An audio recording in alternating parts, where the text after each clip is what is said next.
गेल्या 10 ते 15 वर्षापासून ज्या काही अनुसूचित जमातीच्या प्रमाणपत्राच्या प्रकरणामध्ये अनेक बांधव भगिनी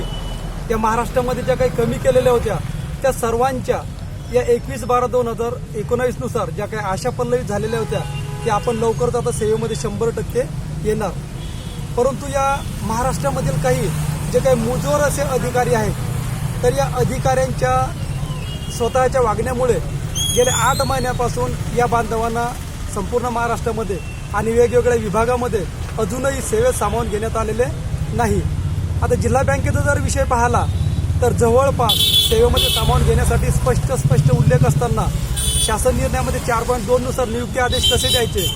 त्यानंतर पगार किती द्यायचा, ह्या सगळ्या गोष्टी क्लिअर असताना सुद्धा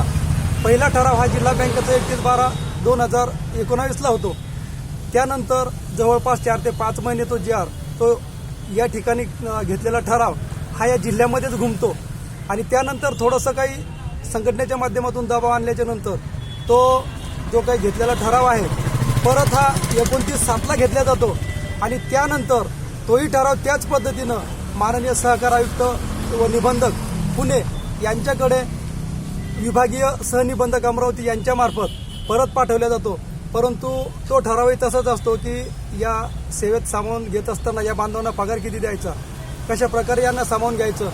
बँकेची आर्थिक परिस्थिती कशी आहे, हे वेगवेगळे कारणं अधिकारी समोर ठेवून या संपूर्ण 13ही सेवा समाप्त बांधवांची आतापर्यंत कुठलेही नियुक्ती आदेश न देता अडचणीत आणण्याचा एक प्रयत्न चालू आहे। त्यानंतर 29/7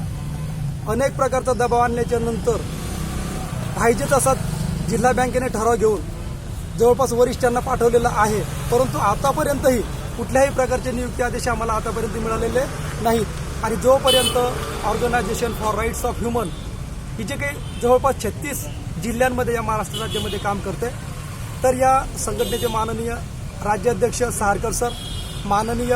राज्य सचिव सोनपरोटे सर व संपूर्ण राज्य कार्यकारिणीचा जोपर्यंत काही आदेश आमच्या बांधवांना येत नाही तोपर्यंत या उपोषणामधून एकही सेवा समाप्त बांधव तसेच या शासन निर्णयाने जे काही 25-25, 30-30 वर्ष सेवा झालेली असतानाही अधिसंख्य पदावर अनेकसे बांधव